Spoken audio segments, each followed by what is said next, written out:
Okay, so we've had a look already at each of the different areas. Now we want to be thinking about overall sound.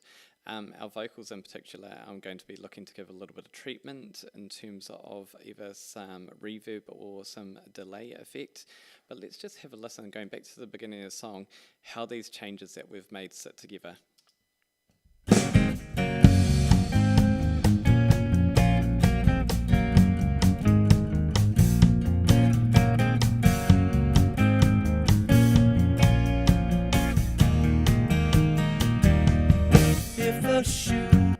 First thing I notice is our drums sound a lot better. I'm just going to bring them back a bit, and again, just watch this meter here. Try to take note of where things are peaking. Is there something in particular that is happening at that moment that is causing that to happen? We shouldn't have as many issues with this because we've ended up with a lot of compression on the tracks. And when I say a lot of compression, a lot of compressors, which are helping to control our overall dynamic sound in this. So we can hear it's actually that bass that's probably the one that's triggering it because it's coming on that second hit. So let's have a listen again. You get two rip peaks and it seems to be where that bass first hits. So right there. So the first thing I might do is just gradually just bring back the bass a little bit, and it might be the kick drums as well that need just a little bit of a touch. Sometimes it can be something quite small that makes the biggest difference.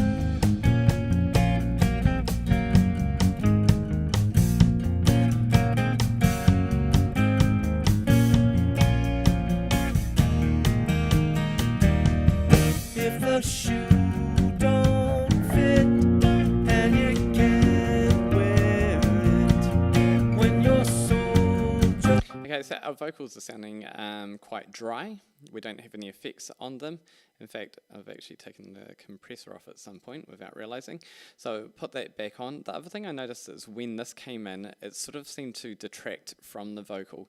So I'm actually going to bring this back a bit and just, I've turned off the automation here so that as we go along it's not going to read what we've put in place, but it's really worth just keeping that in mind. So let's just continue on. Just scrapes the ground with the sleeves too long and the style playing wrong when the neck is tight. Okay, so our vocals, to me, with the compression, it's almost like his voice is a little bit strained with it. It's funny how it's picked up that quality. So let's just try this. We can start, let's put a delay on it. And there's a hold on you. Look out, you're almost strangled blue, drawn like a raggedy heart. I quite like the delay in this one. It's not, the overall song itself sounds like it is recorded in a room. It doesn't feel like it should be in a big venue, so we don't want to spend too much time with the reverb. The one thing you'll notice is now, just getting the adjustments here right, because we also have the delay on our electric guitar. With the pan, what it's actually doing is the delay from the vocal is sounding slightly out to the right side. So again, it's not competing with the main vocal. The other thing we can do with this, if we wanted to, was to put an EQ after it. If we put the EQ second in the chain, what it means is that, actually we could put it before, but anything that is in this sort of region here, we can cut out, and cut out this bottom region. So our delay itself, I don't want to boost that too much. In fact, I'm going to move this one to here, and move this one to here. So that's not in there, but it's going to give us a brighter delay sound. Trying to get this thing to play ball. We want to make that narrower. Not quite sure where that is, because I want that to go more to the right. There we go. And then bring that back. Okay, so this is where, as I said, strange things happening. We're going to have a bit more of a creative effect. On a bad tattoo, wake up and drop that suit, strip down and face your naked truth. It's been so long. Really important at this point as well to just think about, can you hear everything? Is everything clear? Is there anything that feels too loud? So we're looking at the balance, and balance is the key word here. So long that it's time to make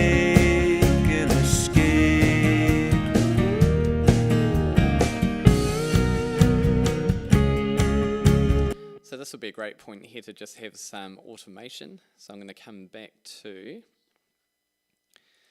we're going to go to read. I'm going to hit X to hide that. I want the slide guitar. I'm going to hit A. Oh look, we actually had that there before.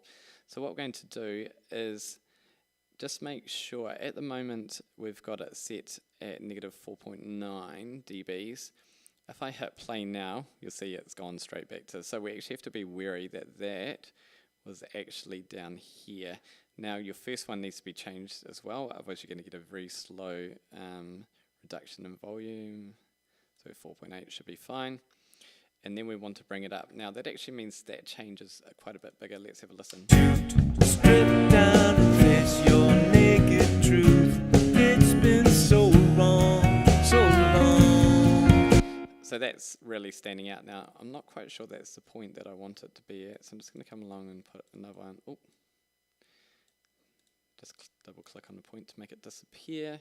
See how that's long, so long that it's time to make an escape.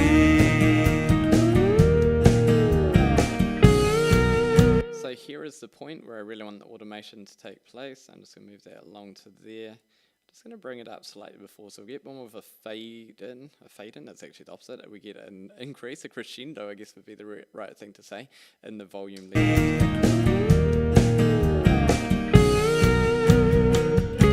Now we want to be careful again. It's just finding that point. We don't want it to suddenly leap out. We just want it to appear as though it's naturally arrived in the mix. Just going to take this second one down. So this is where you can use automation as well to help balance things out and just ensure that when we have a listen to this bit here now.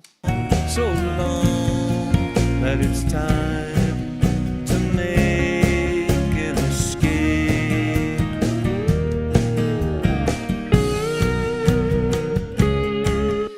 That was a very natural, we saw this going up. It felt like it didn't just jump up, it just seemed to be in the right place at the right time, which is what we're aiming for. So when you are mixing, a lot of things I've shown you are the way that I have done it, and there will be people who do it in different ways, and I almost say there's no necessarily right way to do it. There are wrong ways of doing it, and that is where what you're doing is not enhancing the overall product. What you are aiming to do with something like this, our job is to take what is given to us and to make it into something that the artist or ultimately the producer would be happy with. We're looking to mix it, we're not looking to remix it.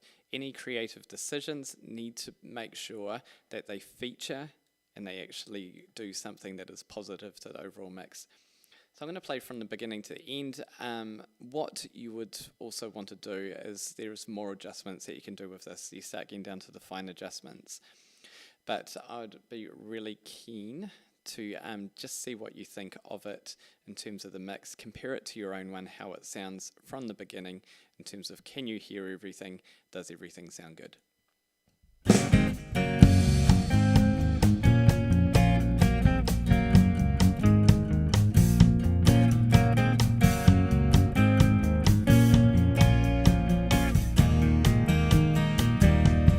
If the shoe don't fit and you can't wear it, when your soul just scrapes the ground with the sleeves too long and the style plain wrong, when the neck is tight. Okay, so that's going to see us off for now. One thing that is going to also be important and something that we'll talk about is called referencing, and that is that you need to have your ears listening to other sources of music while you're doing this, just to kind of bring you back to a point of understanding how everything is sounding in comparison. For example, that suddenly you realize that actually with all these changes to the bass drum, we've actually lost that bass end, for example. But in this case, we've looked at the techniques for how to mix it. Now it's up to you to have a go and have a look for information that's going to help you. I will post in the next video some excellent resources that you can use to get yourself started and to find some more information with this. Good luck!